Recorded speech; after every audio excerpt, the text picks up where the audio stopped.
Let's make a plant-based tuna casserole.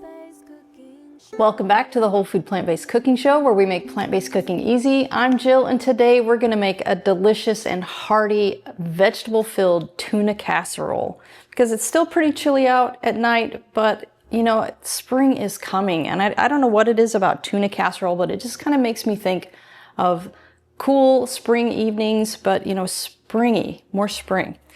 So we're going to start with our main ingredients here. So I'm going to start with 8 ounces of mushrooms that I've just chopped into chunks. And get those in there, along with 1 medium-sized onion, finely diced. And also 1.5 cups of finely diced cabbage. Now this is going to add a load of nutrition in there. This is a good cruciferous vegetable. And along with the mushrooms and the onions and then all of the other ingredients, you're not going to know it's in there. So those little picky eaters, they won't even tell it's in there. But it's a way to add a whole bunch of nutrition to your meal. So we're just going to let these all cook until they're nice and soft, and then we'll add our other ingredients. Before we add our next ingredients in, all of our pantry staples today are from our partner Essential Organics, who carry over 600 organic products. And if you want to check them out, you can use the code PLANTBASEDEASY at checkout for 10% off of your order.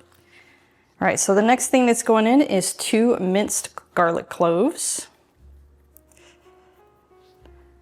Then I've got half a sheet of nori here, this seaweed wrap that I've just tore into little teeny pieces, and that's going to give it more of that authentic tuna-ish flavor.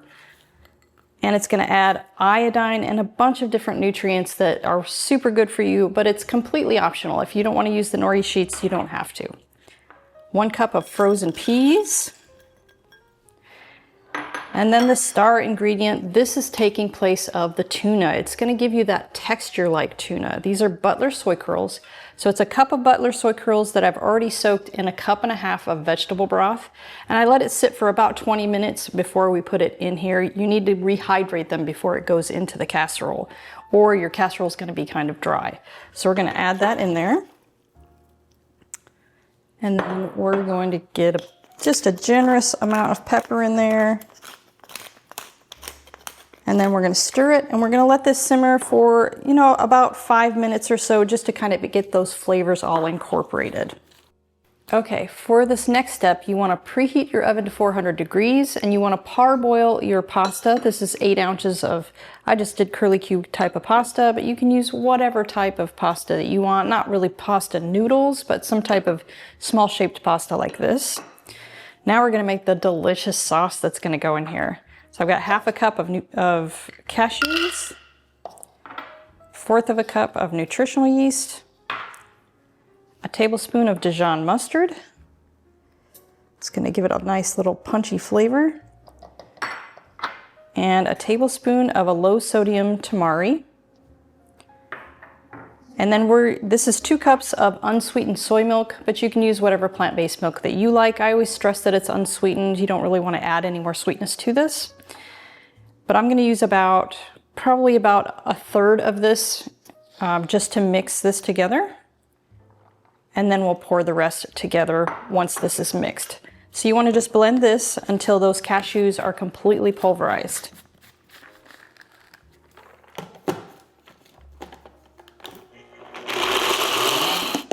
Nice and creamy.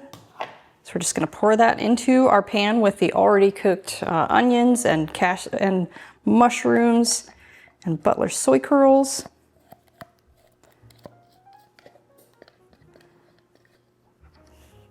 And then I'm going to add this back into my cup just to get out any little bits of that left, and some of the stuff that's still left on the blade. There's still a lot of flavor left in there, so I'm just going to shake it just to get that out of there.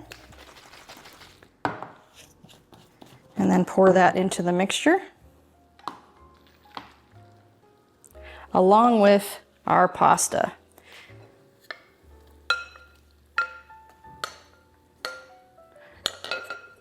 Okay, we're just going to stir this in, and then you're going to need a casserole dish. And I'm going to use a 9x9, kind of like a brownie pan, but you could use any baking dish that you have. Even a 9x13 will be okay.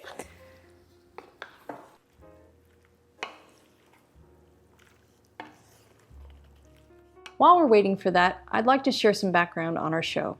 The Whole Food Plant-Based Cooking Show is crowd-funded, which means these free weekly recipe videos, along with our entire catalog of free printable recipes on our website, plantbasedcookingshow.com, and our Plant-Based Cooking Made Easy cookbook series, are all made possible in part by the generous patronage of our supporting membership community. So if you love our recipes, I invite you to join us on our mission to make plant-based cooking easy, and follow the link in the description to become a supporting member today.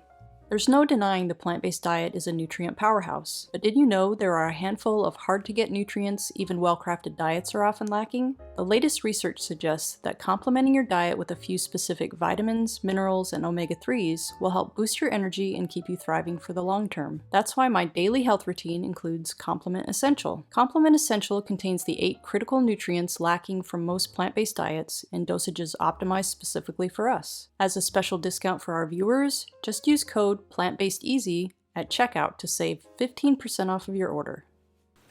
Okay, so now we're just going to transfer this into our casserole dish. And boy, this is heavy. My arm isn't quite this strong. Oops. Okay.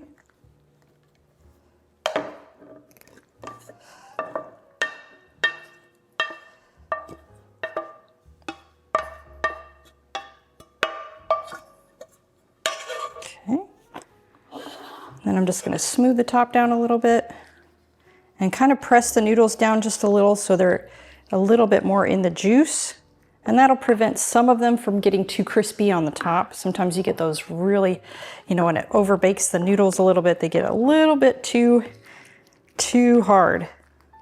But if you just kind of press down and let a little bit of that liquid come to the surface, that will help a little bit. All right, and for the topping, this is completely optional, but I think it makes it look a little nicer and it gives it just a little bit extra flavor. So I've got 1/4 cup of almond flour and then a tablespoon of nutritional yeast. I'm just going to stir it together. And then we're just going to sprinkle it on the top.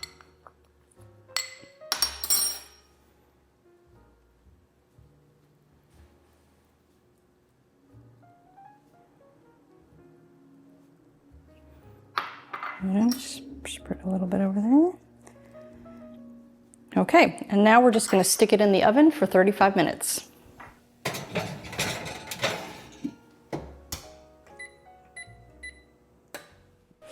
All right, it is out of the oven if you want to come in for a closer look. Oh, it smells so tasty. I can't wait to dig in. So I'm going to grab a fork and a plate and I'll meet you at the table for a taste. All right, let's dig in. It smells so good in here. Oh, look at that. Nice, thick and creamy. Oh, but it's still really hot. Probably gonna burn myself here.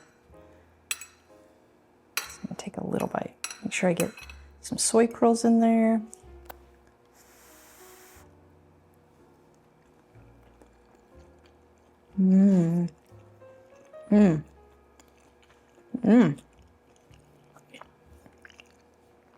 Nice and creamy, and then you get a bite of that soy curl and it's that chewy texture. Perfect. You're gonna love it. Come on back next week for another great recipe.